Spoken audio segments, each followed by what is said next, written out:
¿Qué tal? ¿Cómo están ustedes? Un gusto compartir, poder intercambiar con ustedes en esta interesante actividad que propicia la Universidad Bolivariana de Venezuela, el Centro de Estudios de Educación Emancipadora y Pedagogía Crítica, en este contexto de la tercera convención de estudios en educación emancipadora y pedagogía crítica de la educación e investigación como bienes públicos en escenarios inéditos. Yo quisiera expresar algunas iniciativas. Bueno, antes debo decir que mi nombre es Miguel Mendoza Barreto. Soy profesor de la Universidad Bolivariana de Venezuela en Maturín, en el estado Monagas, y quisiera compartir con ustedes algunas inquietudes en relación al bloqueo como construcción de un imaginario de derrota. Eh, el bloqueo o el imperialismo necesita siempre estructurar un imaginario de derrota, un imaginario, imponer un imaginario que reivindique las visiones del dominador, del conquistador, y que depaupere las miradas y las visiones de sí misma que tienen los pueblos que el imperialismo, que el dominador decide subyugar. Y para ello es necesario activar los aparatos de propaganda del imperialismo, que son precisamente los encargados de estructurar esa vanguardia, de estructurar esa ofensiva que antecede, que es digamos, el aspecto preliminar de los bloqueos que tienen incidencia específica desde el punto de vista territorial y que tienen también incidencia específica, concreta y directa en el cercenamiento del acceso a los bienes de consumo, a los bienes alimentarios, a los recursos para los servicios, para la salud, etcétera. Es decir, antes de estructurar el bloqueo a los medicamentos, a los alimentos, a las refacciones, a los repuestos y todo lo necesario para la estructuración de la dinámica normal de un país, antes de ello es necesario, cual caballo de Troya, construir un imaginario que haga que el pueblo, objeto de la agresión imperial, decida, asuma que es importante y necesaria la intervención del imperio para resolver los problemas que confronta el pueblo subyugado y que justamente por la imposición consciente e inconsciente de ese imaginario de derrota y de dominación, el pueblo subyugado llega a creer que no tiene esperanza, que no tiene salida y que la única solución a la resolución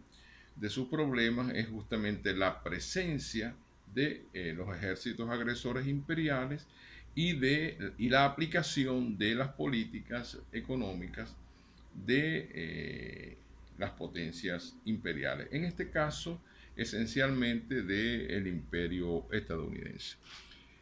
De tal manera que los mecanismos, los instrumentos de propaganda del imperialismo son los encargados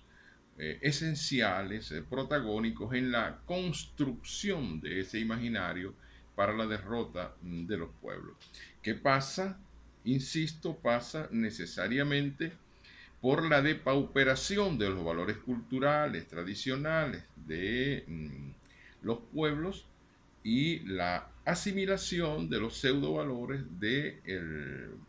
fundamentalmente económicos y la ridiculización y banalización de la cultura y la tradición por parte de las potencias imperiales. En ese sentido, en el caso del el imperio estadounidense, ha sido muy importante realmente de primera línea la utilización del gran instrumento de propaganda uno de los más eficaces instrumentos de propaganda del imperio estadounidense, como es justamente el cine, eh, eh, sobre todo la gran empresa, la gran corporación mediática, cinematográfica de Hollywood, que se ha encargado con una proposición constante, permanente, excluyente de cualquier otra propuesta que la niegue, que la impugne o que la confronte, que la contradiga,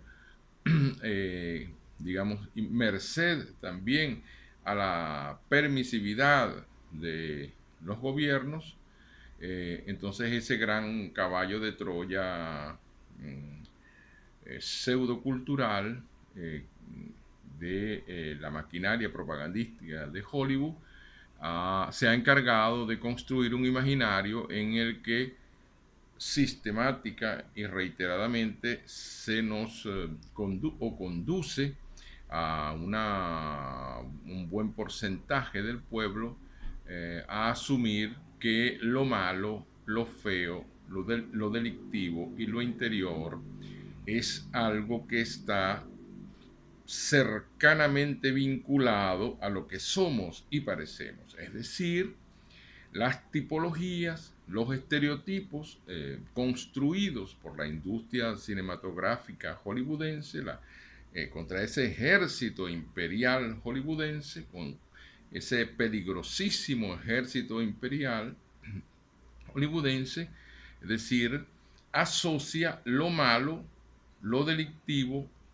lo feo, lo inferior con aquello a lo que nosotros nos parecemos. Es decir, la idea estereotipada de lo malo está vinculado a lo que esa misma industria determina y define como feo, que justamente es aquello que fisonómicamente se parece a lo latinoamericano y a lo asiático y a lo árabe. Entonces, eh, digamos que el desarrollo impune, sin restricción de la industria cinematográfica y televisiva estadounidense, forjando mentalidades, construyendo idearios, construyendo imaginarios, las 24 horas del día, los 365 días del año, en una multimillonaria campaña estructurada psicológica y psiquiátricamente para estructurar mentalidades de sumisión, de dominación, para el impulso de la ira y de la indignación por parte del pueblo contra los proyectos nacionales, todo ello dirigido a la configuración de voluntades, de inclinaciones y de opiniones políticas electorales favorables a los proyectos de derecha, favorables a los proyectos fascistas y por supuesto desfavorables e impugnadoras, confrontadoras, digamos, contra los proyectos de izquierda, contra los proyectos revolucionarios, contra los proyectos nacionales latinoamericanos. Digamos que el porcentaje mayoritario de las televisoras que en Venezuela hacen vida, un porcentaje mayoritario de las emisoras de radio y una presencia avasallante, dirigida, coercitiva en las redes sociales, están justamente política e ideológicamente dirigidas a la construcción de ese imaginario del que hemos hablado, que tiene que ver justamente con el desarrollo, con el impulso de la vergüenza étnica, con el impulso de esas ideas de lo feo, de lo malo, de lo inferior, vinculadas a nosotros como pueblo, y la contrapartida esa de lo bueno, lo superior, lo bello, lo bonito, lo valioso, lo bueno, lo científicamente comprobado, está vinculado a la idea del anglosajón, a los estereotipos culturales estadounidenses, que son, insisto, el fundamento cultural, el gran constructor y definidor del imaginario que hace posible el cumplimiento luego de los bloqueos territoriales con incidencia, insisto, en lo alimentario, en los insumos médicos y en todo el resto de los órdenes de la vida de una nación y de un pueblo que avanzan en primera fila, en vanguardia en este sentido, construyen las condiciones psicológicas para la ira, construyen las condiciones políticas para los procesos de desestabilización institucional y construyen los procesos para preparar y definir las condiciones de invasión de ejércitos extranjeros al suelo patrio. En Venezuela no es exclusivamente el pueblo que ha sido sometido a estos procesos, no hemos sido los únicos, ni es la primera vez tampoco que se articula un bloqueo contra el pueblo venezolano. Además,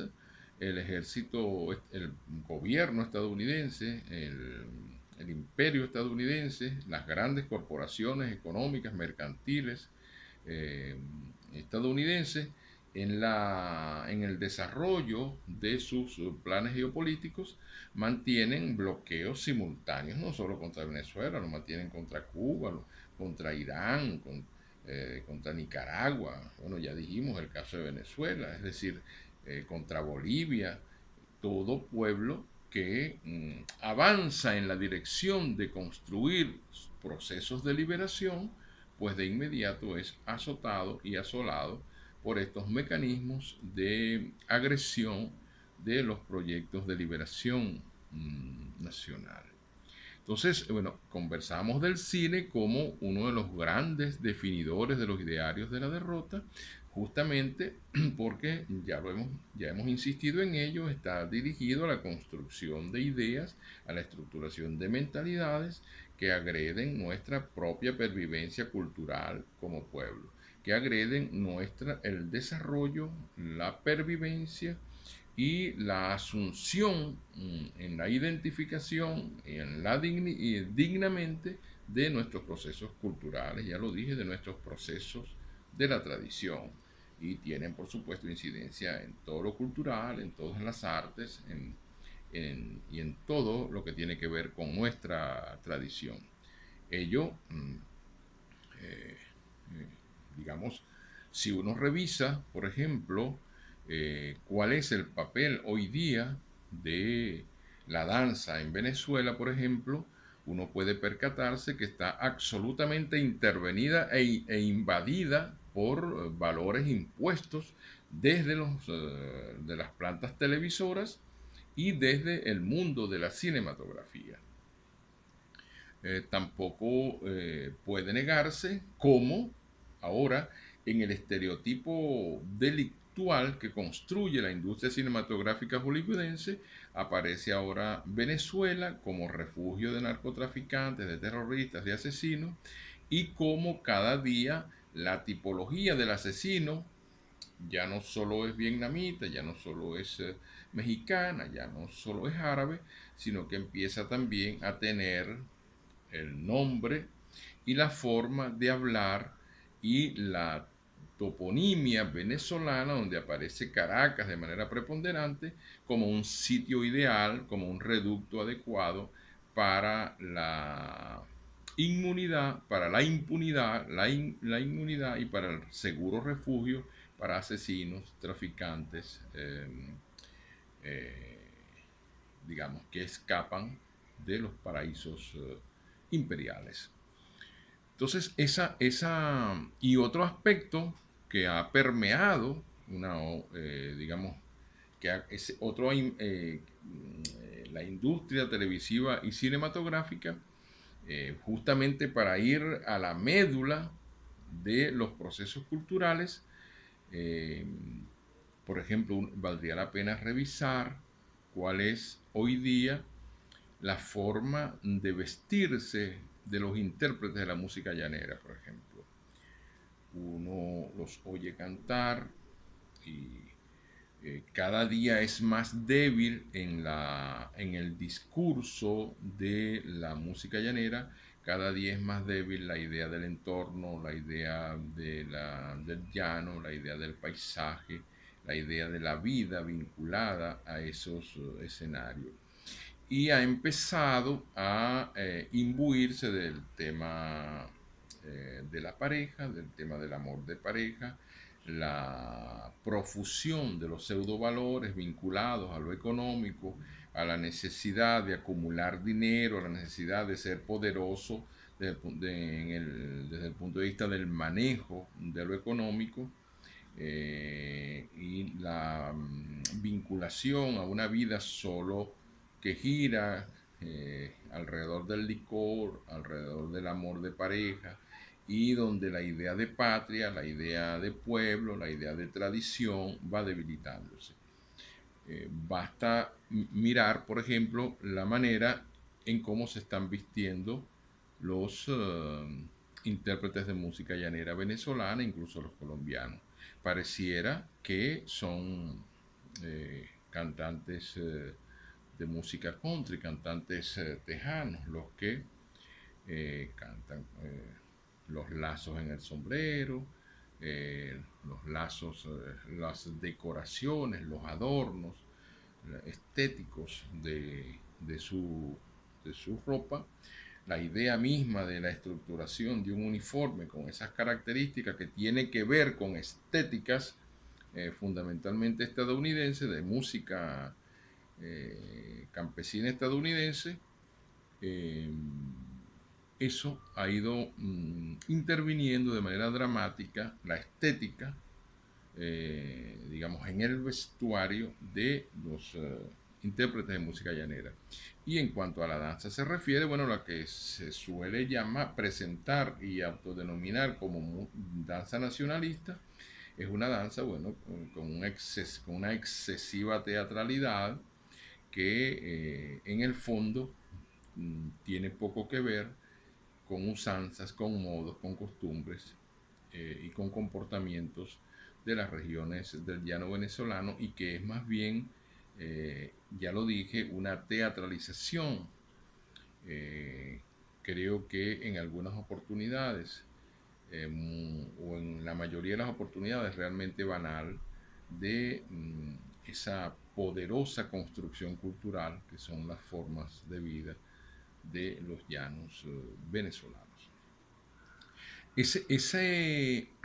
La construcción de ese imaginario banaliza por un lado, aparta por otro, construye, y es tan poderosa la construcción de esa simbología de que en otro lado es donde están las posibilidades de la vida. Bueno, eso se ha expresado en la construcción artificial de esa llamada diáspora, esa enorme, poderosa maquinaria propagandística alrededor de la salida de un número significativo de venezolanos, pero no tan importante, no tan masivo como se dice. Eso ha incidido porque, bueno, es decir, en cualquier lado es mejor que aquí, ¿no? Y todo eso que pareciera espontáneo, que pareciera la idea de un padre de familia, de un hijo, de una hija, que se van para ayudar a su familia, eso que pareciera espontáneo, que pareciera circunscribirse a la exclusiva idea de la supervivencia, del aumento de la calidad de vida, tiene niveles dramáticos, porque en el fondo lo que construye es el imaginario de desprecio hacia lo nacional, de desprecio hacia el país, de desprecio hacia la patria. Porque si la gente solo se expresara negativamente contra el gobierno, uno pudiera decir, bueno, es un asunto que puede ser, digamos, asumido, intervenido desde el punto de vista de los valores para que la gente retorne al país, pero la gente ha construido, o ciertos sectores del pueblo, cuando se van y allá en otros países construyen, es la idea de que lo que nos sirve es el país, de que lo que no vale la pena, o por lo que no vale la pena luchar, es la idea de la patria. No olviden aquella acentuada propaganda que decía que tienes patria, algo así, no lo recuerdo muy bien en este momento, me disculpan, pero que bueno, no tienes papel toalé, pero tienes patria, no tienes comida, pero tienes patria. Es decir, la construcción de un imaginario de derrota es tan evidente que la gente se aliena a tal extremo que no tiene ningún pudor en expresar lo vergonzoso como una cosa positiva o digna de orgullo. Es decir, la gente rechaza la idea de patria, la gente desprecia la idea de patria y se ufana de ello, se siente orgulloso de ello y desprecia a aquel que prefiere a la patria, que reivindica la idea de patria y que es capaz de defender a la patria, al pueblo y a la familia en cualquier trinchera que sea. Entonces, sin pudor alguno, la alienación y el imaginario de la derrota, el imaginario de la vergüenza, el imaginario, digamos, de subordinación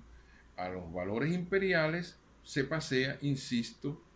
desvergonzadamente por la calle, agrediendo verbalmente, agrediendo culturalmente a aquellos que defienden la sagrada idea de la patria. Entonces, cuando alguien dice, bueno, no tienes papel, pero tienes patria, no tienes harina de maíz, pero tienes patria, esa persona no necesita calificación porque ella misma se está calificando, pero no tiene conciencia de ella porque ya el imaginario de la derrota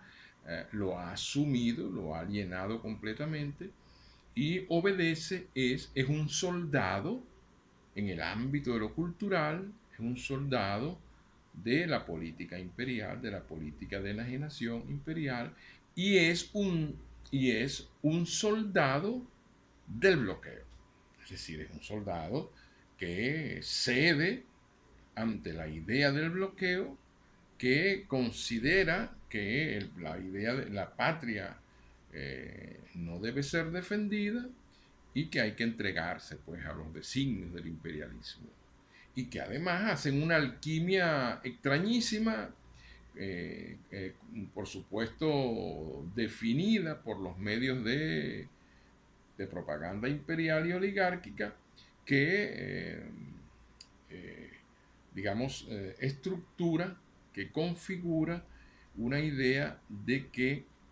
insisto, todo lo que hay aquí es malo y que todo lo que hay en otros lados, sobre todo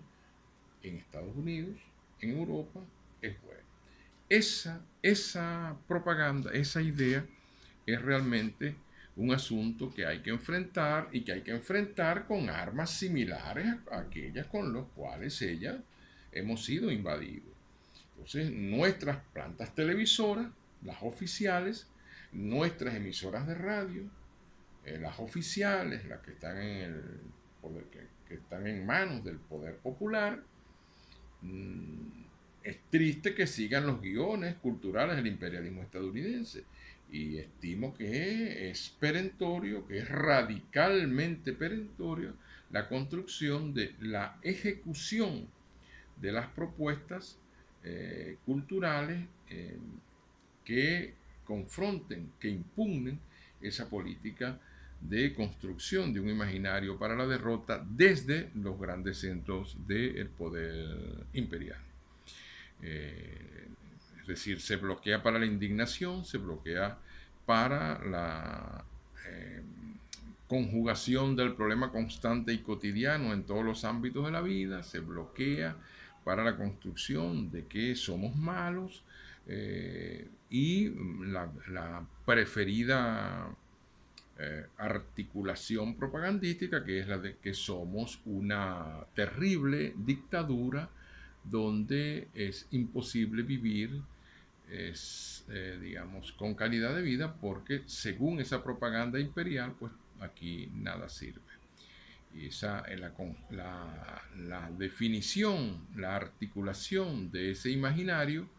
es uno de los enemigos más grandes con los que estamos lidiando en este momento, porque bueno, se definen las mentalidades que son peligrosas para abrirle paso a la presencia del fascismo de la derecha internacional.